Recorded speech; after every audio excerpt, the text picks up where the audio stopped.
మీ జీవితాల్లో దేవుడు ఆశ్రయముగా తన ప్రత్యక్షతలు మీకు ఇవ్వాలని నేను కోరుతున్నాను. మీరు ఏ విషయాల కోసం అయితే ఈరోజు ప్రార్థన చేస్తున్నారు, బహుశా మనందరికీ ప్రార్థన అవసరాలు ఉన్నాయి. దేవుని సన్నిధిలో ప్రార్థన చేయడం తప్పు కాదు, మన అవసరాలు దేవునికి చెప్పాలి.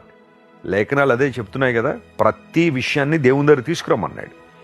అయితే దేవుని దగ్గరికి తీసుకొస్తున్న మనము, ఆయన యందు విశ్వాసం ఉంచిన మనము ఆయన ప్రత్యక్షతలు చూచినట్లుగా దేవుని యొక్క శక్తి, ఆయన ప్రభావము కేవలం లేఖనాల్లో చదవడం మాత్రమే కాదు, కానీ వ్యక్తిగతంగా అనుభవించే వారంగా ఉండాలనే దేవుడు ఆశిస్తున్నాడు.